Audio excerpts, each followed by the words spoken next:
Listo. Ahí se está grabando ya.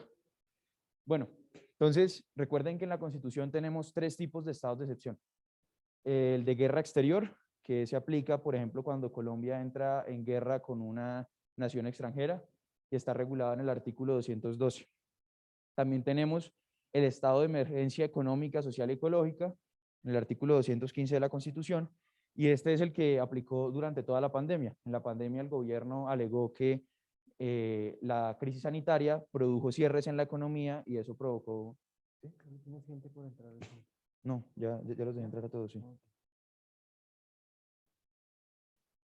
Entonces, Juan Pablo, ¿tú podrías compartir pantalla para que veamos las diapositivas? ay, ¿no está compartida ahí? Este man, sí. Qué pena con ustedes. Oh, ya sé. Voy a compartirles y a la vez ustedes pongan en dos pantallas, una la presentación y otra la cámara. Y con eso ya pueden.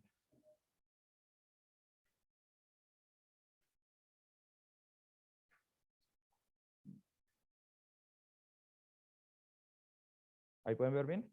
¿Ven como la cámara y la presentación? Sí, gracias. Listo.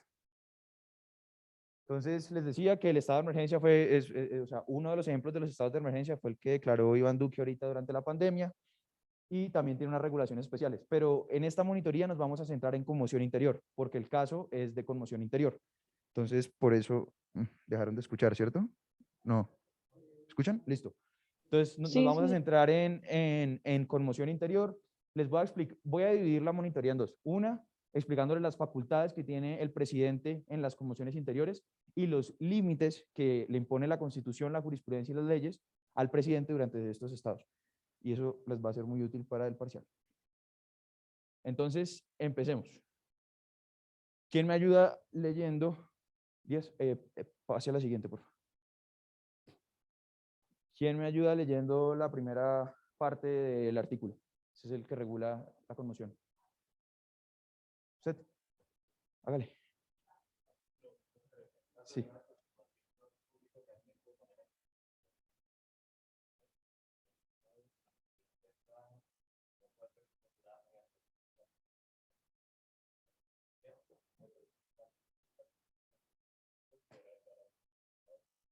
Listo, ahí paremos. Bueno, ahí ya podemos ver en lo que leyó Luis, ¿cierto? Varios límites. Límites que en esta clase, en esta monitoría vamos a dividir como materiales,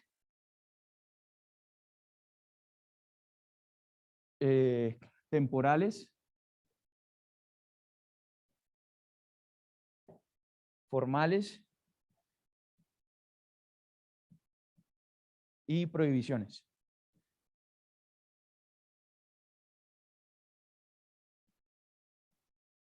Bueno, ahí mencióneme un límite que usted ve a la potestad del presidente para declarar el estado de conmoción.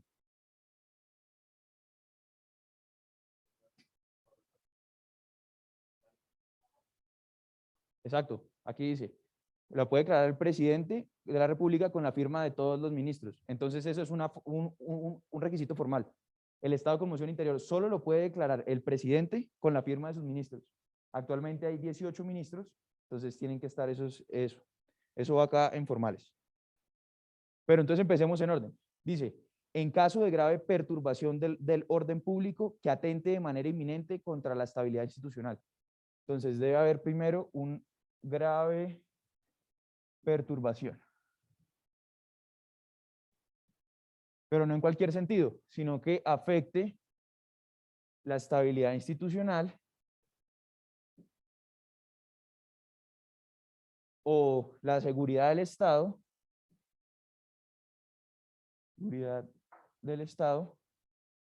o la convivencia ciudadana.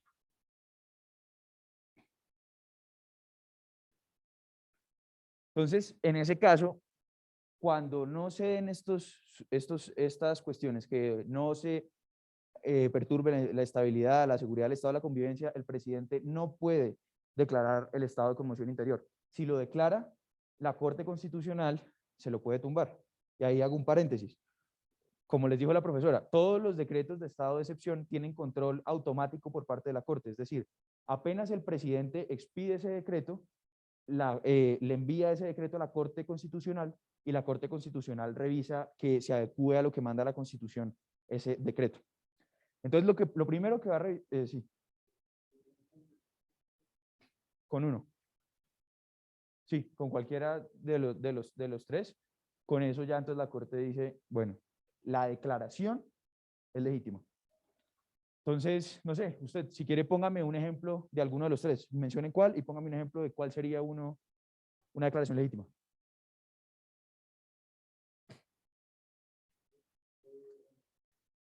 Sí, sí. Sí, puede ser. Por ejemplo, el gobierno quería, durante el paro nacional, decretar el estado de conmoción interior. Al final no lo decretó, pero hubiera podido alegar que pues, el orden estaba muy turbado en las ciudades por las protestas y que eso ameritaba la declaración. Ahí hay discusiones, pero pues podría haberlo alegado. Listo. Esperen, ¿llegó alguien más? Ah, no. Entonces, les doy un ejemplo de, por ejemplo, ¿qué no sería, o sea, qué no constituiría un estado de conmoción interior? Por ejemplo, ¿sí?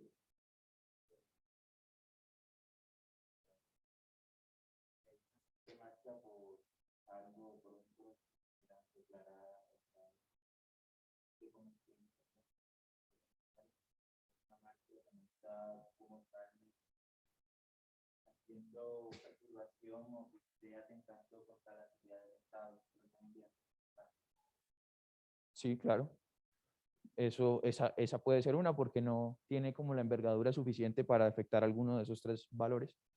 Pero, por ejemplo, en el caso, no sé, en que sí, no, en que, por ejemplo, ¿qué les digo yo? Mamá? Que, no sé, bueno, una sequía que está acabando con los cultivos en Boyacá.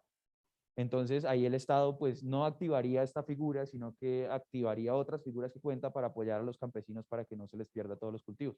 Pero una sequía no podría argumentarse para declarar este estado de conmoción interior. Eso es muy importante porque sobre eso es la primera pregunta del taller, que tengan en cuenta bien cuándo sí, cuándo no se puede declarar. Listo. El otro requisito, que no pueda ser conjurada mediante el uso de las atribuciones ordinarias de las autoridades de policía. Entonces, no es solo que haya esta grave perturbación, sino que los mecanismos institucionales que normalmente se utilizan por parte del Estado, por parte de las fuerzas militares, por parte de la policía, cuando esos mecanismos ya son insuficientes, ahí entonces es que se justifica que el presidente declare eso y que entonces, por virtud de eso, se le otorguen facultades que ya veremos que puede ejercer el presidente durante estos estados. Entonces, un ejemplo de las atribuciones de policía, por ejemplo, lo que usted decía, si es una marcha normal, sin grandes cantidades de violencia, pues la policía puede, sin necesidad de adquirir nuevas atribuciones, controlarla, guiarla por los espacios determinados o repelerla en caso de que haya violencia. Pero siempre tienen que argumentar que las atribuciones normales de la institucionalidad son insuficientes. Entonces, acá otro de los materiales es que sí, insuficientes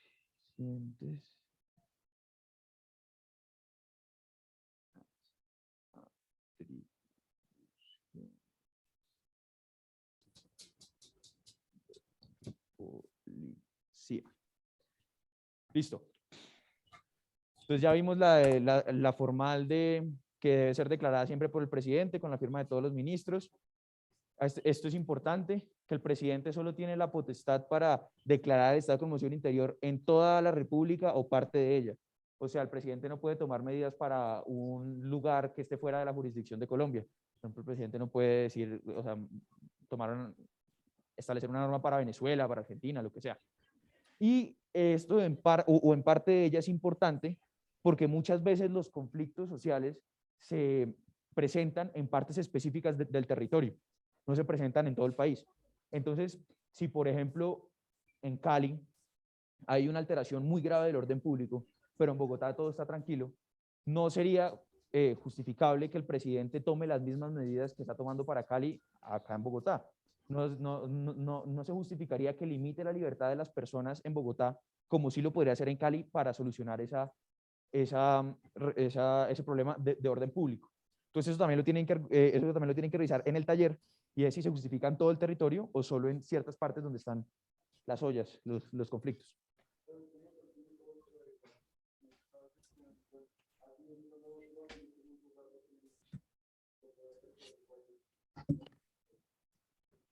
El presidente lo declara por medio de un decreto legislativo. Es una de las formas que tiene el presidente para expedir normas y leyes. Y en ese decreto legislativo tiene que especificar en qué parte del territorio nacional va a aplicar esa norma. Si dice que solo en el Valle del Cauca, las medidas solo pueden aplicar en el Valle del Cauca. Si las aplica en Risaralda, en el Huila, son inconstitucionales. Listo. Entonces dice que el estado de conmoción interior no puede ser declarado por término no mayor de 90 días, prorrogable hasta por 2 periodos iguales, el segundo de los cuales requiere concepto previo y favorable del Senado de la República.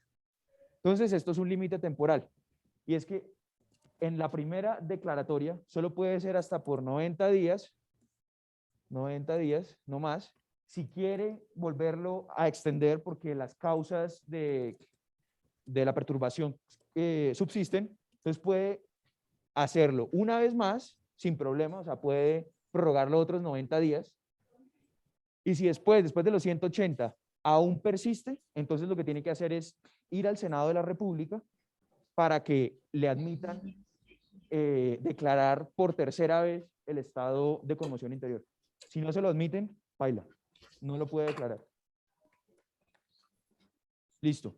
Esto es clave para la declaratoria. Ahorita lo que sigue, nos vamos a centrar sobre todo en las medidas que puede tomar el presidente en el desarrollo del estado de conmoción interior. Entonces, mediante la declaración, el gobierno tendrá las facultades estrictamente necesarias para conjurar las causas de la perturbación e impedir la extensión de sus efectos. Esto es muy importante, estrictamente necesarias. De acá se deriva un principio, que es otro de los límites materiales, y es el principio de necesidad, que es clave para el taller. Y es que, como dice el texto, como dice la Constitución, las medidas que puede tomar son solo para conjurar las causas de la perturbación, pero no cualquier medida, sino solo las estrictamente necesarias. Entonces, acá podemos poner como las facultades que tiene el presidente, y es todo lo necesario para conjurar perturbación. ¿Listo? Pero entonces, pues ya vemos que, o sea, esto es muy amplio. ¿Sí? ¿No? Ya vemos que esto es muy amplio. Entonces, lo que busca la Constitución, las leyes y la jurisprudencia que regula este tema es ponerle límites a que esto no se vuelva una potestad arbitraria del presidente como lo era antes de la Constitución del 91. Durante la Constitución del 86, nosotros, pues dicen, yo leí una vez que duramos casi 50 años bajo el estado de sitio. En ese momento se llamaba estado de sitio, no estado de excepción. Y lo que pasaba era que el presidente lo decretaba por 2, 3 años, lo suspendía, y cuando volvían a haber protestas o volvían a haber desórdenes, lo volvía a declarar. Y así durábamos mucho tiempo. Y bajo ese estado de sitio se cometieron muchas arbitrariedades contra los ciudadanos, contra los estudiantes, contra los profesores, contra mucha gente. Entonces, lo que busca el constituyente con la Constitución del 91 es parar esa arbitrariedad, parar tanto uso del gobierno por medio de la figura, y por eso le pone estrictos controles, que son los que ya vamos a ver a continuación. Es importante porque las leyes se supone que deben ser debatidas entre los representantes de la ciudadanía. Y en esos estados de sitio y de promoción ya vimos que tienen unas facultades especiales que hacen que no se cumplan ese tipo de procesos. Entonces, por eso es importante que tenga límites para que las leyes o las normas que nos rigen a todos sean como deben ser, con ese proceso. Con un proceso democrático, así es. Listo, ¿será que les explico el principio de necesidad de una vez? Bueno, listo, expliquemos de una vez. Principio de necesidad. Lo que dice el principio de necesidad, palabras más, palabras menos, es que el presidente debe ¿cómo es? Expedir las medidas menos gravosas para los derechos fundamentales de las personas. Entonces, una medida que afecte en mayor medida que otra medida los derechos fundamentales, siempre se va a preferir la que afecta en menor medida. Por ejemplo, ahorita, es que no tengo un ejemplo de estado de conmoción. Imaginémonos que por causa del COVID, actualmente estamos en un estado de conmoción interior y el presidente dice, bueno, para prevenir el contagio, voy a obligar a todos a que se resguarden de nuevo en sus casas. No pueden salir porque está muriendo mucha gente, necesitamos salvar vidas. Entonces, lo que haría la Corte, ¿verdad? Listo. Vale. Entonces, lo que dice la Corte es, bueno, lo que estudiaría la Corte es, bueno, pues sí, la medida de encerrarnos a todos en las casas para prevenir la muerte por el COVID, pues sí es necesaria, porque pues ya está demostrado que guardar a la gente en las casas evita el contagio. Pero lo que argumentarían es que, bueno, pues no es estrictamente necesaria, porque existen los tapabocas, existen las vacunas, existen otros mecanismos que pueden evitar el contagio y salvar vidas, que no son tan gravosos con la libertad de las personas. Entonces, en ese sentido, el presidente tiene la obligación de buscar esas medidas menos, ¿dónde escribo esto? ¿Cómo? Medidas menos vulneradoras de derechos humanos. Ahorita les voy a explicar que hay unos derechos que incluso en ningún sentido se pueden vulnerar, que para nada. Hay otros que sí se pueden restringir de alguna manera y estos son los que pues se pueden, o sea, estos son los que pueden ser objeto de estas medidas, pero en todo caso pues deben ser las menos gravosas. Ahora bien, dice, los decretos legislativos que dicte el gobierno podrá suspender leyes incompatibles con el estado de conmoción y dejarán de regir tan pronto como se declare restablecido el orden público. Entonces, esta es otra de las potestades que se predica esta, que es todo lo necesario. Pues dentro de todo lo necesario está suspender las leyes que expide el Congreso.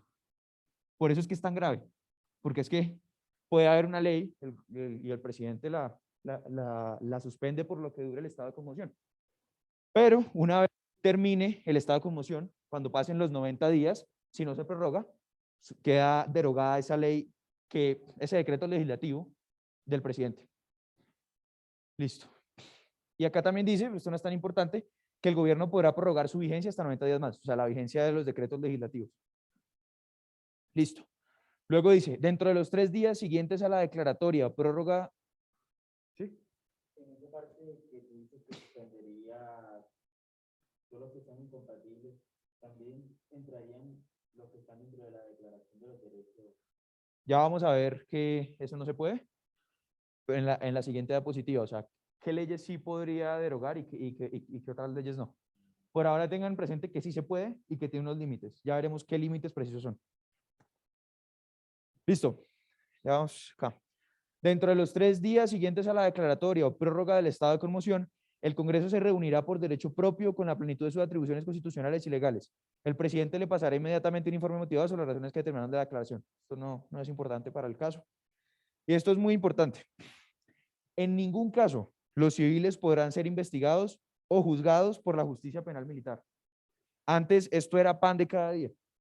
Antes de la Constitución del 91, usted estaba en una marcha, lo cogían y lo llevaban a un batallón militar y un policía, un militar lo juzgaba a usted y le decía cuántos años tenía que irse para la cárcel.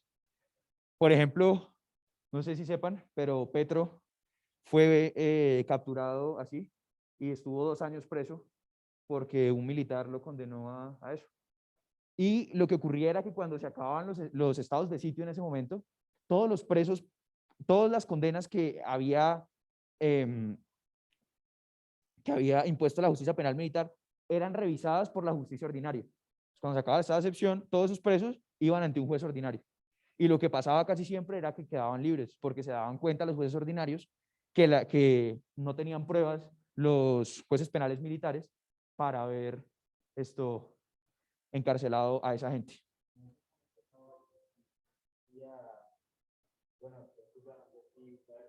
O el cargador.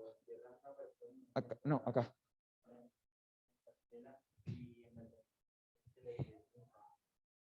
Sí, eso, pues seguramente no estoy seguro. O sea, bueno, sí, es obviamente porque ¿cuándo indemniza el Estado? Cuando el Estado comete un daño contra un particular o contra cualquier persona, cosa, lo que sea. Ahí el Estado tiene que indemnizar. Y eso, pues, si usted es encarcelado injustamente, pues, puede pedirle al Estado que lo indemnice por eso. Gracias. Listo, sigamos a la siguiente. Pues yo... Vale, igual ese es el artículo 213 de la Constitución. Vale. Estas son las normas adicionales que creo que son importantes para que tengan en cuenta. Sí. Entonces, bueno, eso que vimos de la que no se pueden juzgar por jueces militares, va a ir acá en prohibiciones.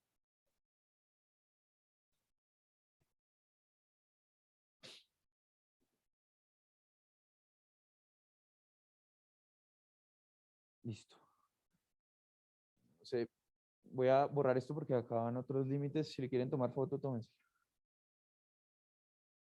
¿Lo borro? Bueno, ¿cómo van? ¿Tienen dudas? ¿Todo bien? Dime.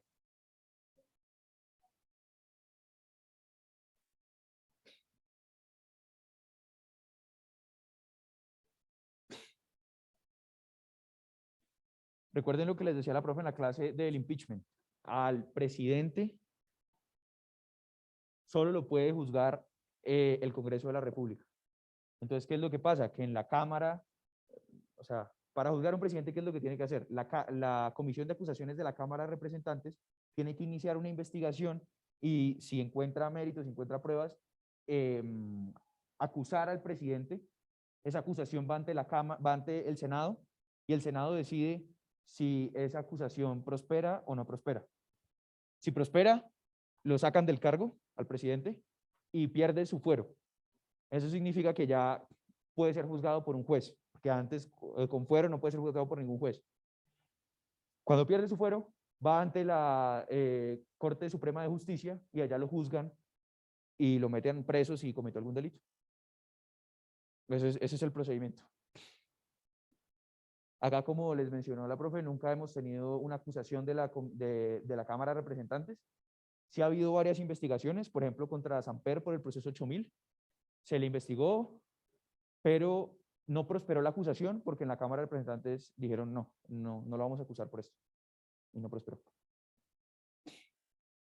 Listo. Sí, tiene que ser por un delito.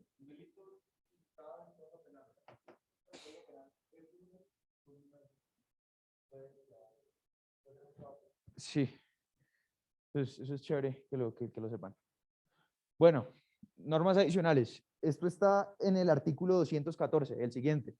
El 214 establece unas normas que son aplicables para el 213, que es el de conmoción interior, y el 212, que es el de guerra. Entonces, en el 214 están normas importantes que deberían revisarlas. Entre esas, esta. Que los decretos legislativos solamente podrán referirse a materias que tengan relación directa y específica con la situación que hubiera determinado la declaratoria de estado de excepción. Entonces, ahora sí vienen los principios que son muy importantes. Entonces, teníamos el principio de necesidad.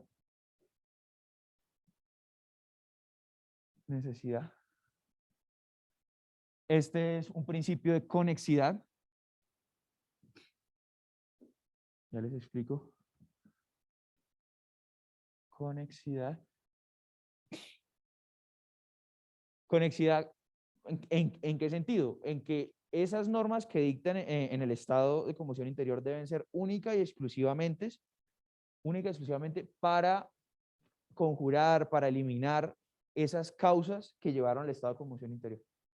Entonces, si yo declaro un estado de conmoción interior porque hubo un paro armado en Arauca, una de las medidas que yo no puedo tomar porque no tienen ninguna relación con ese paro armado es, por ejemplo, subir los impuestos de Arauca, subirle el predial a las fincas de Arauca.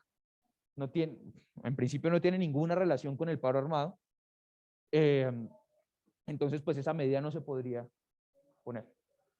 Sí. Pero bueno, dije subirle, entonces no creo que nadie pelee porque le suenan impuestos. Pero sí, mal ejemplo, estoy mal de ejemplos hoy. Esto, a ver, ayúdame con uno.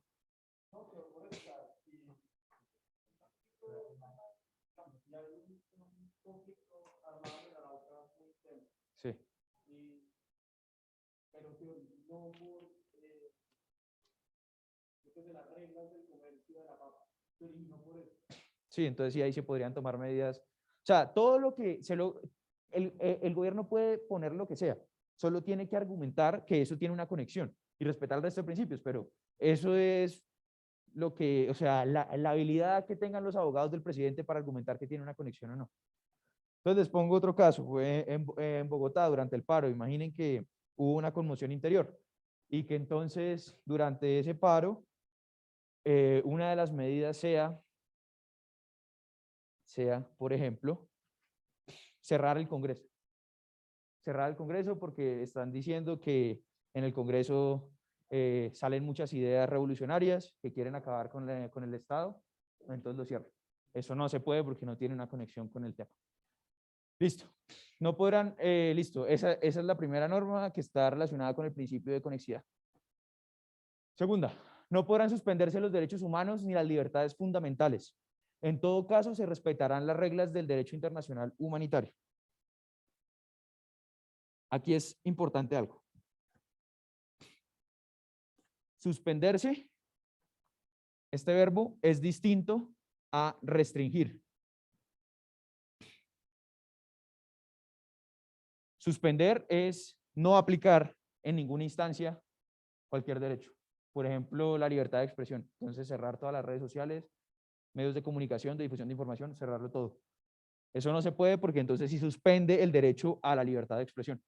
Pero sí se puede restringir en ciertos casos para resolver las causas del estado de conmoción.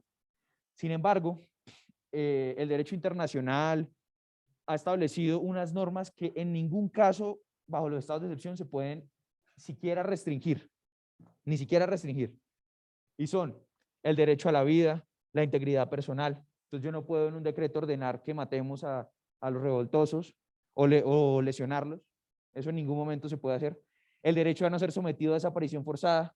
Esto es un delito que ocurre mucho en Colombia y es que el Estado secuestra a una persona, lo desaparece y no da razón de ella.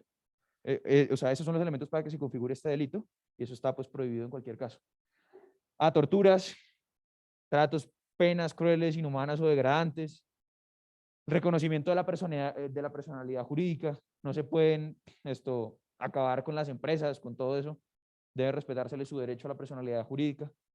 Esclavitud, no se puede esclavizar, servidumbre y trata de seres humanos, destierro. En Colombia no existe la pena de destierro. ¿Qué es el destierro? Pues que a usted lo saquen de su país siendo nacional. Eso no está permitido acá. Por más desgraciado que usted sea, no lo pueden echar a otro lado. Tienen que ponerlo preso acá. Prisión perpetua, que el gobierno Duque cambió la constitución para que si hubiera prisión perpetua, pero la corte se lo tumbó. Entonces no hay prisión perpetua en Colombia. Confiscación, una especie de expropiación. Libertad de conciencia, libertad de religión, principio de legalidad. Este principio de legalidad entendido en el sentido de que las instituciones más importantes del Estado deben seguir funcionando. Por ejemplo, el presidente no puede suspender el Congreso, los jueces, ellos deben seguir prestando sus funciones para el normal funcionamiento del Estado. Favorabilidad y retroactividad de la ley, esto no es importante, el derecho a elegir y ser elegido, el derecho a contraer matrimonio, protección de la familia, derechos del niño, sociedad-estado, a no ser condenado por deudas civiles, el habeas corpus. ¿Quién sabe qué es el habeas corpus? Un derecho que vamos a ver en esta clase más adelante, es importante.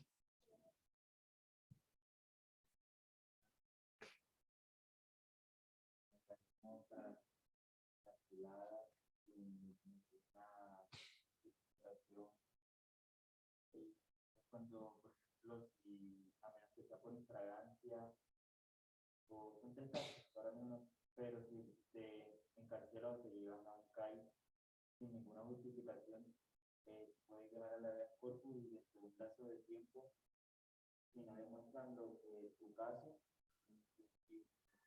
Bien, pero no solo, o sea, no hay excepciones en los tres casos. Siempre, siempre, siempre, siempre que a usted lo prive de su libertad el Estado tiene 36 horas para justificarle y hacerle una acusación, ¿cierto? Para hacerle una acusación de por qué es que lo está incriminando y llevarlo ante un juez penal de garantías. El juez tiene que decidir en ese lapso de 36 horas si hay mérito o no para que usted permanezca privado de su libertad mientras se surte el proceso penal o si lo dejan libre. Si a las 36 horas usted no lo ha llevado ante un juez, un juez, ¿cómo se llama? Un juez penal de garantías, usted puede interponer este recurso a habeas corpus e inmediatamente lo deben liberar. Si los apresan un día de estos, ya saben. La fiscalía uno le dice, sí, pruebas y decir al juez de garantía, tengo suficientes motivos para decir que tengo una prueba de persona. Si no están, suelto.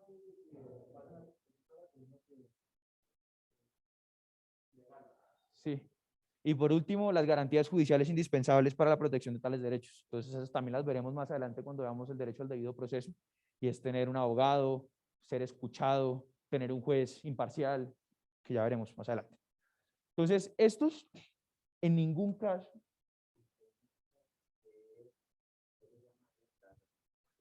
el habeas data es su derecho a que no manipulen sus datos personales, a que no los utilicen para algo que usted no aceptó utilizarlos. No, no aplica ahí. Por si van a investigar a alguien, la información personal la malutilizan. Pues habría que ver, o sea, estos no son los únicos, hay otros, pero esos usted tiene que argumentar por qué están estrictamente ligados con la dignidad humana y otras vainas, pero eso es para ya gente que estudia derecho. Ustedes con que tengan estos, pues así por encima presentes, está bien. Y ahí de las datas no les va a salir nada en el taller, entonces relajado. Relajado. Entonces sí, estos no se pueden ni siquiera restringir. O sea, yo no puedo decir como, venga que lo voy a poner de esclavo un poquitico nomás, o venga que lo voy a torturar un poquito para que me diga dónde está el terrorista, que yo lo torturo un poquitico y con eso ya yo sé dónde está el terrorista y salvamos todo. No, eso no se puede hacer. Nada se puede restringir esos derechos. Pero si hay otros que sí se pueden restringir, pero esa restricción debe obedecer a 3 principios que quiero que se aprendan. Hay más, pero estos son los más importantes. O sea, principio. El tercero es el de proporcionalidad. Proporcionalidad. Esas restricciones a los derechos fundamentales humanos son viables siempre y cuando no sean estos y siempre y cuando respeten estos 3 principios. En el chat tenemos una pregunta. Se escucha muy lejos. Catalina, ¿me escuchas ahí? Hola, hola, hola. ¿Sipi? Listo. Sí se escucha, pero no veo muy bien ahí lo de los principios del tablero. Entonces no sé si los Ahorita te puedes mando aquí foto que escribir en el chat. estos sí son importantes. Ah, vale, muchísimas gracias. Listo. Las restricciones siempre deben obedecer a que sean necesarias. Entonces, vamos a ver si me va bien con el ejemplo. Toque de queda. Hay un desorden muy fuerte en Bogotá, entonces el gobierno impuso un toque de queda. Lo primero que hay que ver es si ese toque de queda es necesario. Estrictamente necesario. Si es estrictamente necesario, entonces hay que ver si tiene conexidad con las causas. Si tiene, o sea, si poniendo el toque de queda ayudamos a que no se perturbe más el orden público, entonces sí hay conexidad. Y también el principio de proporcionalidad. Este principio es importante. Pónganle cuidado. Es que la medida que yo estoy tomando no está sacrificando en una manera más grave otro derecho humano. Entonces, que yo, por salvaguardar el orden público, que es un bien jurídico, un derecho muy importante, yo no puedo llegar y sacrificar muy duramente la libertad de las personas, como no dejándolas salir a la calle. Entonces, lo que ahí debe analizarse es si para salvaguardar el orden público, o sea, si restringir la libertad para salvaguardar el orden público se justifica o no en términos de proporcionalidad, es decir, en términos de que lo que yo estoy haciendo no está afectando de forma más grave lo que yo estoy tratando de salvar. ¿Me están entendiendo? Me estoy enredando mucho. Igual, pueden mirar pongan principio de proporcionalidad y la Corte Constitucional tiene unos criterios ahí que les ayudan a saber cuándo es proporcional o no la medida. Pero esos son los tres más importantes, que si no están, entonces la Corte, ¿qué va a hacer? Va a declarar que esa medida como tal es inconstitucional. Un caso. Por ejemplo, ahorita durante el paro nacional, el gobierno, no por medio de conmoción interior, sino por facultades de policía, decretó la asistencia militar obligatoria en Cali. Entonces todo Cali se llenó de militares para salvaguardar el orden público. Ciudadanos demandaron ese decreto de la asistencia militar ante el Consejo de Estado. Es otra vaina, ustedes no tienen que preocuparse por eso. Y el Consejo de Estado dijo que no era necesario ni era proporcional esa medida porque no era necesario llamar a los militares para controlar la situación de orden público, que con las facultades de la policía, con la charla con los manifestantes, se podían controlar esas situaciones y no era necesario acudir a esas medidas excepcionales para salvaguardar al público. Eso es un ejemplo de que una medida no es proporcional. Y bueno, creo que eso es todo. Eso les va a ser muy útil, yo creo. Dígame. Bueno, en mi clase de constitucional tengo un ejemplo para la proporcionalidad de este rango. Dice que en un salón de niños hay un niño que tiene casa. Y entonces, en términos de pensar en una medida, ¿qué pensaron ustedes? Una solución a él, ¿sí? Tapar, que no le pasa más piojo, más tarde. Entonces, ¿les parece proporcional esa medida? ¿Rapar al niño para que no le piojo a todo el mundo? ¿O hay alguna otra medida ¿O hay alguna otra medida más tranquila? O sea, menos lesiva contra la autonomía. Menos lesiva porque ahí está su libre desarrollo de la personalidad, a tener el cabello como quiere, su libertad. Hay Exacto. champú antipiojos, muy bien. Entonces, esa medida es desproporcionada. Claramente acaba con el piojo, acaba con el problema. A nadie le va a dar piojo, pero es desproporcionada con ese derecho. Entonces, pensar qué derechos están en choque y decir si la medida lo afecta en una medida muy grande o si lo afecta bien, como el champú antipiojo. Como debería ser. Sí. O sea, para eso hay criterios que uno puede aplicarlos y sabe si es proporcional la medida, pero yo no quiero meterlos a ustedes con eso porque se me pueden enredar y la profesora no quiere que ustedes se pongan muy jurídicos. Argumenten como argumentarían un ensayo. No se pongan en temas muy jurídicos. Dime. Se los dejamos el lunes en clase, lo van a poder discutir ahí en clase con sus grupos, porque es en grupo con los del Excel. Y ahí ustedes van a tener el resto de lunes, martes y miércoles para hacerlo y entregarlo el miércoles. ¿Qué más? Bueno, ¿preguntas? ¿No? ¿Todo claro? Listo. Revisen la rúbrica, escriban bien, por favor. Siempre tenemos problemas con que no se les entiende mucho lo que escriben, entonces sean claros y ya, eso sería todo. Sí, si quieren ir al centro de español, allá les pueden ayudar con comas, puntos, todo eso para que les quede bien pulido el trabajo. Y ya. Los de Zoom, ¿algún comentario o algo? Ya podemos cerrar. Gracias, Juan Pablo. Listo, todo bien. Stop sharing. Sí, ya le tomo. Gracias. Gracias.